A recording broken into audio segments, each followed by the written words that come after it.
Pessoal, dia importante para a Lava Jato. É a primeira condenação do STF de um político com foro privilegiado, acusado e agora condenado por corrupção passiva e lavagem de dinheiro. Vamos primeiro conferir os fatos. Aqui vocês têm primeiramente quem é Nelson Melder. Foi o primeiro julgamento de uma ação penal no Supremo.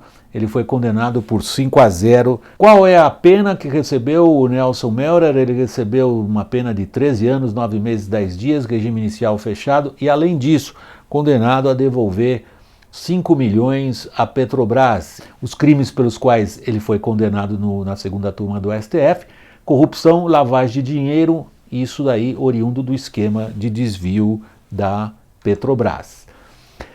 Agora, tem muito mais assunto envolvido aí do que vocês possam imaginar através de uma condenação.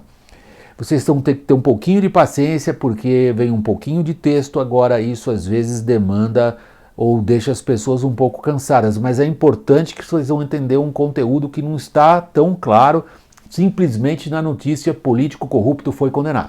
Vamos lá, vamos pegar primeiro a denúncia da Procuradoria-Geral da República. Essa denúncia eu vou ler com vocês. Além daquele desvio da Petrobras, ele foi condenado por ter recebido, segundo a Procuradoria, 500 mil reais na forma de doações eleitorais da construtora Queiroz Galvão. Aí está o ponto. Aí está o ponto realmente importante do ponto de vista político, sobretudo em relação à Lava Jato. Vejam, ele foi condenado por 5-0 na segunda turma, mas... E agora esse mas é dos mais relevantes. Acompanhem comigo aqui. Os ministros da segunda turma divergem sobre teses que impactaram inquéritos sobre esquema de corrupção. O que esse palavreado quer dizer? Quer dizer simplesmente que, mesmo condenando, os ministros, em sua maioria, não seguiram a denúncia da Procuradoria, que é uma denúncia central em todos os inquéritos da Lava Jato. Vamos ver o que eles disseram, vale a pena ver em detalhe.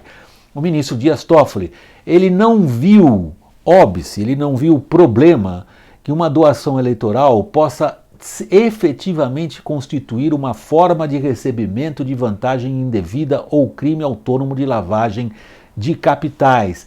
No caso específico, não há essa comprovação. Ele está dizendo a mesma coisa que outro ministro, outro colega dele nessa segunda turma, disse em relação à mesma condenação. Vamos ver o que Gilmar Mendes disse. Uma doação feita às claras. É o caso desses 500 mil doados pela Queiroz Galvão para o Nelson Melder, para o condenado. Não é como se o candidato tivesse sido flagrado recebendo uma mala cheia de dólares na madrugada. Não há prova de nexo entre o pagamento e o esquema criminoso. Aí está realmente, de fato, o problema central da questão. Toda a narrativa da Lava Jato está baseada no seguinte: desviou-se dinheiro da Petrobras. Parte desse dinheiro desviado apareceu nos caixas dos partidos oficialmente como Caixa 1, como doação eleitoral. Na visão dos procuradores, isto é lavagem de dinheiro. O dinheiro que entrou no Caixa 1 veio, na verdade, de desvio da Petrobras. Na visão de advogados de defesa, mas não só, de muita gente que lida com direito constitucional no Brasil, cabe à Procuradoria provar que esse caminho foi percorrido. Essa é a questão envolvida no triplex do Lula, por exemplo. Todo mundo sabe que havia um organismo criminoso, uma organização criminosa que assaltou o aparelho de Estado brasileiro e que havia chefes que se responsabilizavam por isso. Mas como traçar o caminho da grana?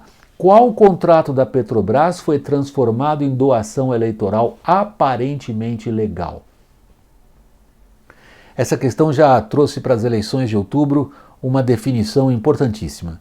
Nós brasileiros passamos a acreditar que todo gesto de doação eleitoral por parte de empresas, por parte do CNPJ, não passa no fundo de uma tentativa, aliás, muito mal disfarçada, de comprar o político. Como nós combinamos que não há doações de empresas para as campanhas políticas deste ano, ficou para nós brasileiros responder essa questão: financia como então? Se não tem nem Caixa 1 nem Caixa 2, a gente vai para uma eleição de caixa 3? Esta é a narrativa por detrás desta condenação importante, sem dúvida nenhuma. Ela nos remete à condenação, a primeira no STF, de um acusado de corrupção e lavagem de dinheiro através de doação legal. Este ponto ainda vai trazer muita discussão, provavelmente muita acidez nas discussões, e nos deixa diante de uma difícil pergunta política. Quando uma doação eleitoral é propina?